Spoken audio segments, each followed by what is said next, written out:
Okay, let's just jump right into this. Have you ever hooked up a small solar panel to a battery and just waited and waited?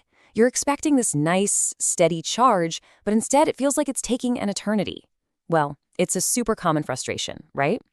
But here's the thing, it's probably not a broken panel. It's not a bad battery either. The real culprit? It's just physics. So what's the deal? Why does it feel so agonizingly slow? This is probably one of the most common questions people have when they're starting out. And the answer is, well, it's both simple and kind of profound.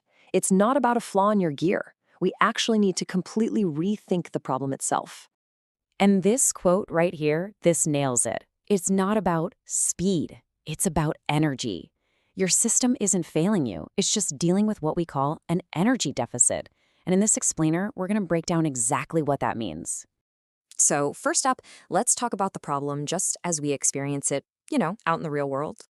Here's a great way to picture it. Imagine your battery is a giant water tank, and your small solar panel, that's just a tiny little hose pipe trying to fill it up.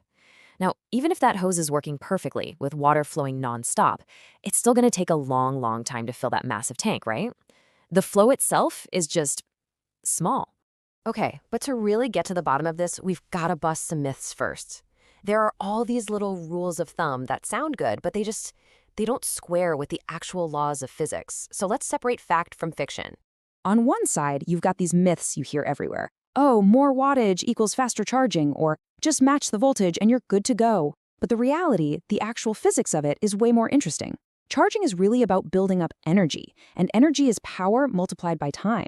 And, this is a big one, in any real system, you're always going to have energy losses. They're just part of the deal. All right, so if those simple myths are out, then where in the world does all that energy actually go? Let's follow it on its journey all the way from the sun down into your battery. It all boils down to this one beautiful equation. Energy equals power times time. To fill up your battery, you need to deliver a certain amount of energy. That means you need to apply power over a stretch of time. But, and this is so important, in a solar setup, that power is almost never a constant number. And this really gets to the core of it. You see, a panel's wattage rating, that's measured in a perfect lab with perfect conditions. But out here, in the real world, the sunlight is always changing, right? Clouds roll by. High temperatures actually make the panel less efficient. The angle of the sun is constantly shifting. Even a little bit of dust can rob you of power.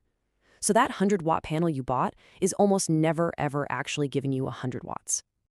But wait, the panel isn't the only thing playing games with you. The battery itself gets a vote. Even if you could magically deliver steady power, the battery's own behavior changes, and it changes a lot as it starts to fill up. Think of it like this. When your battery is empty, it's hungry. It will greedily slurp up almost any energy you can throw at it. We call that the bulk stage. But as it gets close to full, it switches to what's called the absorption stage. It starts getting picky. It slows down how fast it takes in energy to protect itself. And that's exactly why that last 20% of the charge can feel like it takes just as long as the first 80%. So, we've got an inconsistent solar panel and a picky battery.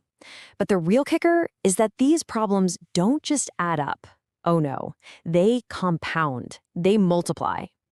The journey for that energy from the sun to your battery is like a crazy obstacle course. First, it loses some power right at the panel because of the weather.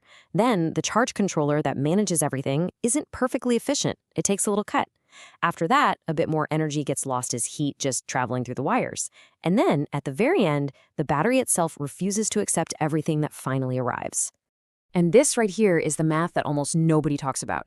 These losses are multiplicative.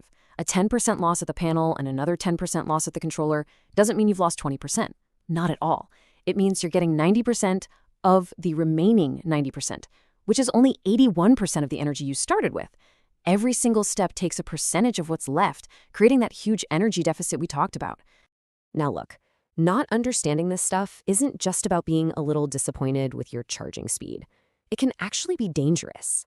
For example, if you try to fix the slow problem by just shoving way too much current at the battery, you risk it overheating, which is really bad. If you use wires that are too thin, they can heat up and become a serious fire hazard. And if your components just don't match up well, the whole system can just suddenly shut down, which is the last thing you want if you're depending on it. So, the whole point of this is that we need to make a mental shift. We have to stop obsessing over speed and start thinking about the overall energy balance of the entire system. This is it. This is the big takeaway. When your solar setup feels slow, it's not broken, it's just operating within the very real limits of the energy that's available from the sun, the efficiency of all its parts, and the physics of the battery. The system isn't failing. It's doing exactly what physics says it should. Understanding this difference is what separates just guessing and hoping for the best from actual, real engineering. So the question for you is, now that you know the physics, are you going to keep guessing and being frustrated, or are you going to start engineering your setup based on how energy really works?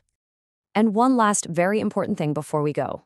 Electrical work can be dangerous. Please always consult with a qualified professional before you start building or modifying a system. This has just been for educational purposes. Stay safe out there.